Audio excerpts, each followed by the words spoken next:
Imagine turning on your kitchen tap, expecting, like, a totally normal, boring glass of water. Right, just a regular Tuesday. Exactly. And then realizing the reservoir that water just came from is currently an active crime scene involving a live explosive device. It's terrifying thought. It really is.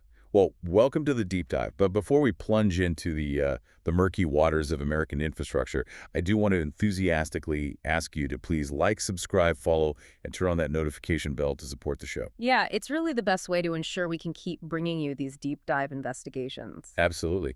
Now, we also have a mandatory news and legal update to cover before we get to the reservoir today. We do. We are continuing to closely monitor the Martin Stevens v. OpenAI matter. Right. And to be explicitly clear here for everyone listening, this is not a lawsuit yet. No, it's not. We are currently in a voluntary quiet period, which was requested by Martin Stevens to basically idle public information releases. Yeah, so right now it is entirely unknown if any settlement discussions are actually underway behind the scenes. We just don't know. We don't. But finally, we can report that the dead man's switch has not been activated, meaning Martin Stevens is physically and legally safe. Which is always the best way to start, right? A confirmation of safety. Oh, 100%. But, physical safety is a surprisingly fragile concept when you look past the immediate individual level. I mean, especially when you examine the massive systems sustaining entire communities, right? Exactly. The infrastructure you rely on every single day operates largely on this assumption of absolute security. Yeah. An assumption that frequently just doesn't hold up under scrutiny. No, it doesn't. And that expectation of, like, boring predictability is totally baked into our psychology. We treat turning the tap like gravity. Right, the water just flows. The water flows, and you assume someone, somewhere, is manning this massive fortress protecting that system. But our mission today, it pretty much shatters that illusion entirely. It really does. We're examining a startling discovery at a massive dam in Mobile, Alabama.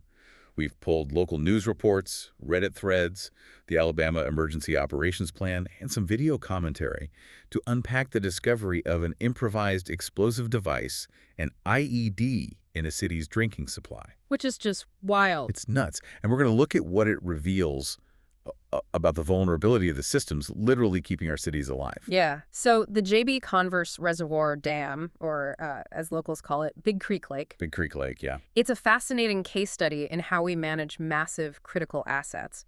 So divers who were contracted by the Mobile Area Water and Sewer System, MAWSS for short, they were out there conducting just routine underwater repair and maintenance. It's a normal workday. Right. And right there at the base of the dam, they found a live, quote, grenade-type IED just sitting in the water. The scale here is what makes this so jarring to me. Because if someone finds a firecracker in a neighborhood retention pond, nobody blinks. Sure. But Big Creek Lake is a 3,600-acre artificial reservoir. It's holding roughly 17 billion gallons of water. It's massive. It serves as the sole drinking supply for 350,000 people in the Mobile area. And the sheer volume of that resource is exactly why the response was so overwhelming. I mean, you saw the FBA bomb squad, the Alabama Law Enforcement Agency, the Gulf Coast Regional Maritime Team. Daphne Search and Rescue too, right? Yeah, Daphne Search and Rescue. They all mobilized. They safely retrieved the device and detonated it far away from the structure. Thank God. And officials like MAWSS Director Bud McCrory, along with Senator Katie Britt and Representative Barry Moore, they treated this as an unprecedented threat. They immediately referred the situation to the Department of Homeland Security. Which, I totally understand the mobilization, but, let's look at the logistics of this for a second. It's like going in for a routine dental cleaning. You open your mouth, and the dentist finds a live M80 just resting behind your molars. Wow, yeah, that's a good way to put it. Right. Your first question is going to be, how did that get there? Because MAWSS owns 9,000 acres of federally protected land around this dam. Yet, officials openly admit that anyone driving over the dam can just access the open road. Right. So if this is a federally protected critical asset, how is it also essentially a public thoroughfare? Well, that paradox is kind of built into the geography of American infrastructure. We declare these massive, sprawling sites to be critical and protected, but, they're also deeply integrated into our daily lives. Yeah, people have to get to work. Exactly. Roads go over dams, people boat on the reservoirs. But according to the State of Alabama Emergency Operations Plan, which is basically their foundational blueprint for disaster response, FEMA classifies the Converse Reservoir Dam as having high hazard potential. Okay, so when people hear high hazard potential, they naturally assume the dam is crumbling or like structurally compromised, right? Yeah, it's a really confusing bureaucratic term. High hazard potential is a classification based purely on consequence. Oh, not the likelihood of it failing. Not at all. It just means that if a structural failure were to occur, the resulting floodwaters would almost certainly cause the loss of human life downstream. Wow. Okay. Yeah, and the EOP lists 171 such high-hazard dams in Alabama alone. It's 171. just in Alabama. Well, So securing a 9,000-acre buffer zone perfectly around an asset that large, it's, it's impossible without martial law. You can't put a physical dome over 3,600 acres of water. you really can't. Yeah. And that intersection of a high hazard designation and total public accessibility, it creates this massive disconnect in how this threat was perceived. Oh, for sure. Because Homeland Security and the FBI are treating this like a potential terror plot. But if you look at local subreddits and forums like SOT.net, the public was practically laughing it off. They really were. The public reaction was highly skeptical, and humor usually acts as like a localized coping mechanism. But here, it was also a pretty sharp critique of the official alarmism. Oh, definitely. I mean, Reddit users were joking that some local was just blast fishing like Crocodile Dundee. Right. Somebody called the grenade an Alabama floater, which is hilarious. And locals were super quick to point out that the lake is absolutely swarming with alligators and cottonmouth snakes. Right, like the wildlife is the real danger. Exactly. They're essentially saying a piece of old ordnance is the least of a swimmer's worries. Yeah. But beyond the jokes, they made some incredibly pointed counterarguments about what constitutes a, quote, real threat to their water. Which I found really interesting. They pivoted the conversation from acute security threats to chronic environmental degradation. Yes. Commenters were arguing that the actual dangers are boat fuel leaks and human waste spillage from daily recreational activities. Yeah. One user brought up a totally different lake in Alabama that's contaminated with PFOAs, forever chemicals, at 4,200 times the safe limit. 4,200 times? That's insane. And they noted that people still let their kids swim in it because the state never bothered to put up a warning sign. Wow. So the public is essentially asking, why should we panic over one grenade when we are actively being poisoned by systemic neglect? It is a profound observation about risk perception, really. We are terrified of sudden, intentional acts of violence because they violate our sense of social order. Right. A bomb has a bad guy attached to it. Exactly. A bomb represents a malicious actor. But we culturally normalize the slow, creeping accumulation of toxic chemicals because, well, it's just a byproduct of our industrial economy. I do have to channel those skeptical locals for a minute, though, and push back on the official narrative here. Okay, go for it. Because an ex-explosive ordnance disposal guy on SOT.net literally called the FBI response fear porn. Oh, wow. Yeah. Okay. So let's look at the physics. Is a single grenade-type device an actual physical threat to an earthen dam base that is hundreds of feet thick and holding back 17 billion gallons of water? From a purely structural engineering standpoint, absolutely not. Okay. Earthen dams are gravity structures. Their sheer mass is what holds the water back. Yeah. A single hand grenade detonating underwater against a concrete and earth base of that magnitude is, as one commenter colorfully noted, just going to annoy some catfish. Just wake up the fish. Right. I mean, water is incompressible, so an underwater explosion does transfer a shock wave effectively. But the yield of a hand grenade is microscopic compared to the force required to breach that dam. What would it actually take? You would need a highly calculated, massive amount of explosives placed deep inside drilled boreholes to compromise it. The physical threat of this specific grenade causing a catastrophic flood is effectively zero. So if the dam was never in danger of breaking, why the massive federal mobilization? Like, why call Homeland Security for a localized dud? Because the physical dam wasn't the target, the security perimeter was. I see. The real danger is the psychological and systemic breach. If someone can successfully bypass surveillance, access the primary water supply for 350,000 people, and drop an explosive device without being detected, the immediate question for intelligence agencies is what else could they have dropped? Right. My mind immediately goes to biological or chemical agents. Naturally. But let me challenge that too. A grenade fits in your pocket. Mm-hmm. To chemically poison 17 billion gallons of water to a lethal concentration, you would need like a fleet of tanker trucks backing up to the reservoir, right? Yeah. You can't just drop a vial of something and wipe out Mobile. You are entirely correct regarding the chemistry of dilution. Okay. The sheer volume of a 17 billion gallon reservoir makes a mass casualty poisoning event incredibly difficult to execute. There's too much water. Right. However, water infrastructure relies on absolute unquestioned public trust. You do not need to reach a lethal concentration to destroy a city's water system. You only need to introduce the idea of contamination. Oh, wow. Yeah. If a bad actor drops a minor biological contaminant and releases a video proving they accessed the reservoir, the water is instantly poisoned by fear. Panic ensues. Exactly. The city would have to shut off the taps, issue boil notices, and spend millions testing the supply while the public panics. The official response was overwhelming because the government has to forcefully restore the illusion of absolute security. That makes total sense. It's fascinating, though, to watch how quickly an unsolved local incident like a breached perimeter gets drafted into national politics. Oh, it happens constantly. Constantly. Yes. SOT.net, for instance, took this isolated event in mobile and immediately framed it entirely around border policies. Local vulnerabilities are just the perfect blank canvas for macro geopolitical debates. They really are. And I want to make a crucial point here for you listening. Hmm. We are looking at this purely to understand how infrastructure vulnerabilities get weaponized in political discourse. We are not taking sides or endorsing these political viewpoints at all. Right. We are just impartially reporting on the arguments present in the source material. Exactly, regardless of where you or I stand on the actual border debate. Mm-hmm. So the SOT.net article explicitly links the finding of this grenade to the Biden-Harris administration. They argue that the influx of undocumented immigrants represents a massive infrastructure security vulnerability. And to legitimize this claim, they pull a report from 2010 where federal agents warned that Mexican drug cartels were plotting to blow up a border dam in Texas. That's quite a leap. Right. They take a grenade found in Alabama in 2026 and use it as proof of cartel activity and border mismanagement. What is strategically brilliant about that kind of commentary is how it leverages a localized unknown.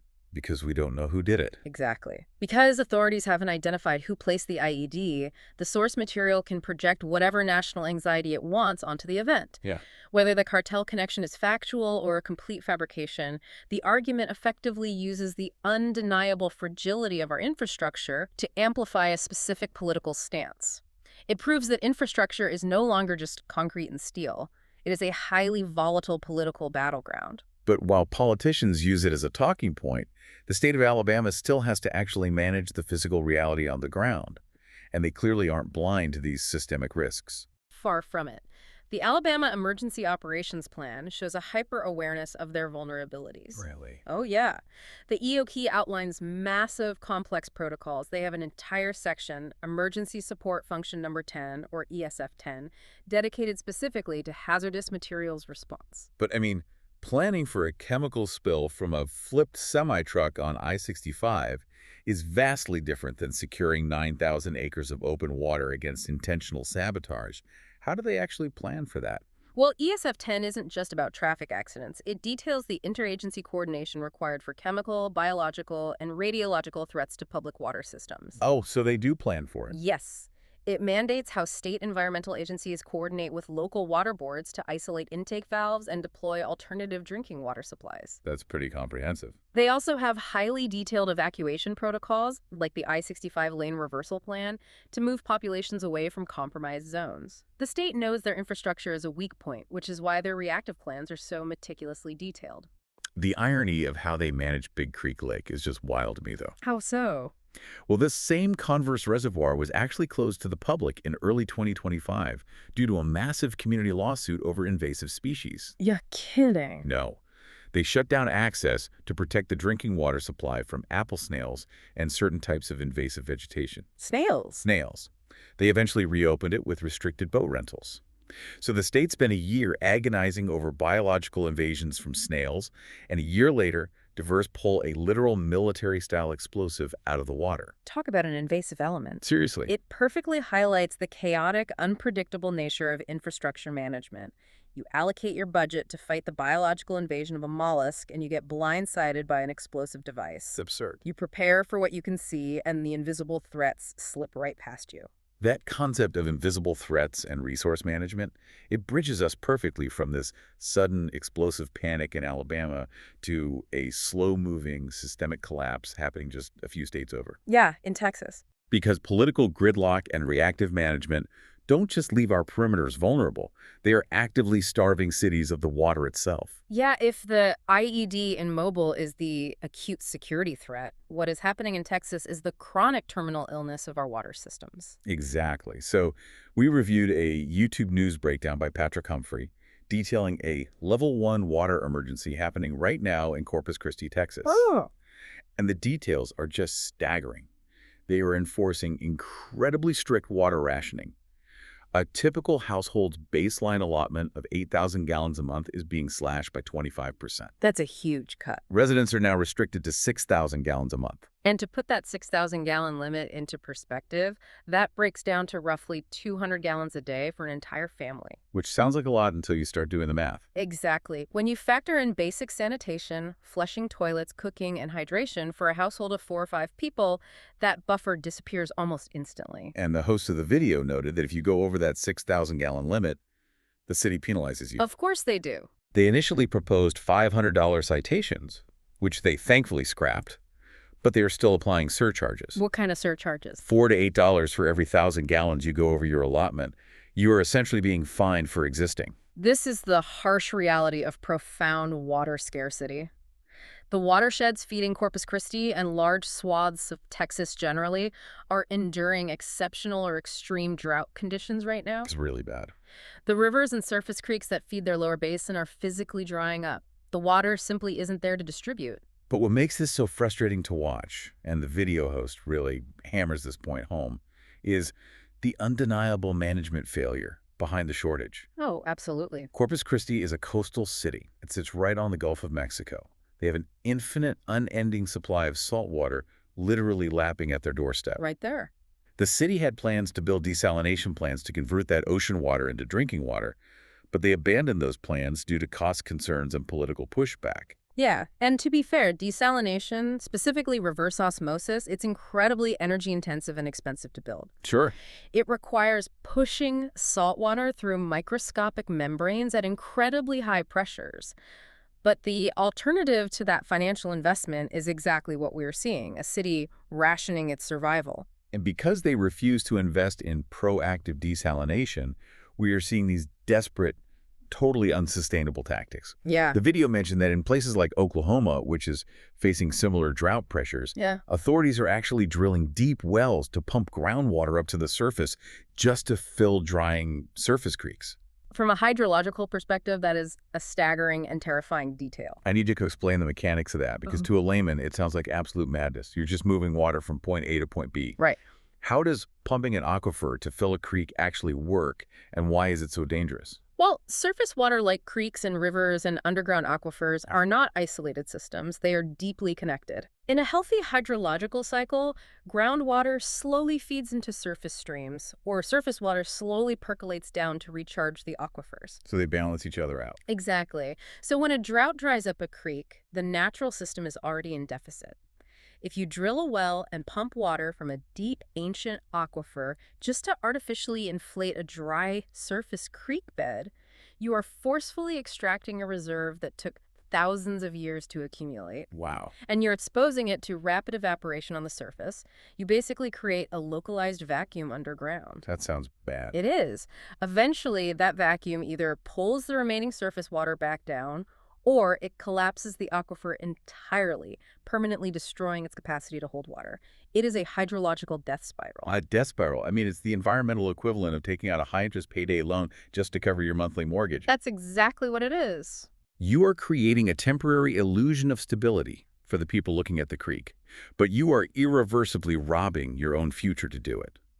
When you drain the ultimate underground reserve to make a dry riverbed look pretty, you are just accelerating your own collapse. That analogy perfectly captures the systemic failure. And if we synthesize these two seemingly disparate stories, the grenade in Alabama and the rationing in Texas, a very clear, deeply concerning theme emerges. Yeah. Our critical water systems are structurally fragile, and they're almost entirely managed reactively. We just assume the tap will always flow, because it Yeah. always has. But we never stop to consider the precarious machinery keeping that flow alive. Whether the threat is an acute physical security breach, like an IED slipping past a non-existent perimeter at a 9,000-acre reservoir, or a chronic failure of foresight, like the refusal to build desalination infrastructure until the rivers literally run dry, the end result is identical. If the resource runs out. The core resource you rely on to survive is structurally vulnerable. That flow of water is entirely dependent on aging concrete, underfunded disaster plans, and political systems that refuse to act until the crisis has already arrived. Let's bring all these threads together. We started with contracted divers finding a live military explosive resting at the bottom of the lake supplying Mobile, Alabama. Right. We explored how the public used humor to cope with the absurdity of the threat, while pointing out the very real, normalized dangers of chemical pollution. Yeah, the forever chemicals. We saw how quickly an isolated breach gets weaponized by political platforms to argue about border security, and then we zoomed out to see a coastal city in Texas financially penalizing its citizens for taking too many showers simply because leadership failed to invest in the technology needed to turn the ocean into drinking water. It is a profound journey, really, from the explosive visible threat to the slow, invisible systemic decay. It really shifts your perspective. The next time you drive over a local dam or you see a fenced-off water intake facility, you have to ask yourself what hidden vulnerabilities exist in your own backyard. What cracks are being ignored because the water is still flowing today? It demands that we stop treating our infrastructure as an invisible guarantee and start viewing it as a highly complex, fragile ecosystem that requires constant vigilance. I want to leave you with a final lingering thought to mull over today. We spend an enormous amount of our cultural energy worrying about dramatic, cinematic threats. Sure, movie stuff. Yeah, like a foreign adversary hacking the grid or a cartel blowing up a massive dam. Mm. But what if the greatest threat to your survival isn't a bomb hiding in the reservoir?